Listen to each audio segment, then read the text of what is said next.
18 কোটি মানুষের নেত্রী,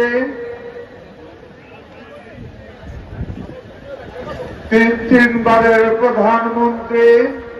গণতন্ত্রের মাতা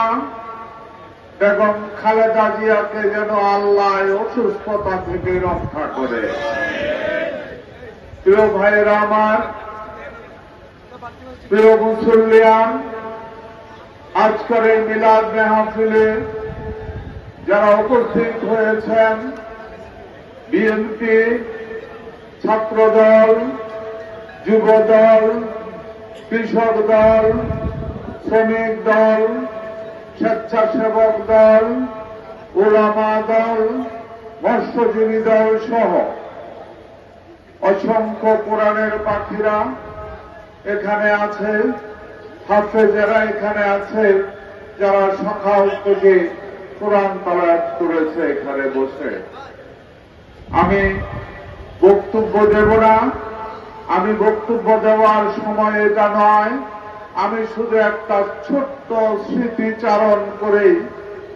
আমরা আবার মিলাদে ফিরে যাব। আপনাদের মনে আছে 2008 সালে টাউন হলের এই স্টেজে দাঁড়িয়ে বেগম খালেদা জিয়া আমার হাতে ধানের ছড়া দিয়ে বলেছিল, এ আসেন আমার সন্তান সমতুল্য, তার হাতে ধানের ছড়া আমি তুলে দিলাম, আপনারা সবাই তাকে খেয়াল রাখবেন। আজকে সবার কাছে একটাই অনুরোধ করব, চলেন আমরা সবাই একটা কথাই আল্লাহর কাছে বলি। আমি আজকে আল্লাহর কাছে একটাই ফরিয়াদ করছি, একটাই প্রার্থনা করছি, হে আল্লাহ, 2008 সালে যেইভাবে আমার নেত্রী আমার হাতে ধানের ছড়া দিয়ে বলেছিল, আমার সন্তান সমতুল্য হাজী ইয়াসিনের হাতে ধান তুলে দিলাম, আজকে 2025-এ আল্লাহ তুমি আমার নেত্রীকে সুস্থ করো, যেন এই স্টেডিয়ামে এসে আমার হাতে ধানের ছড়া তুলে দিয়ে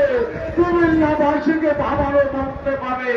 আমারও বলার শক্তি দাও, তৌফিক দাও, আমারও যেন বলতে পারে আমার সন্তান সমতুল্য ইয়াসিনের হাতে আমারও ধানের ছড়া তুলে দিলাম।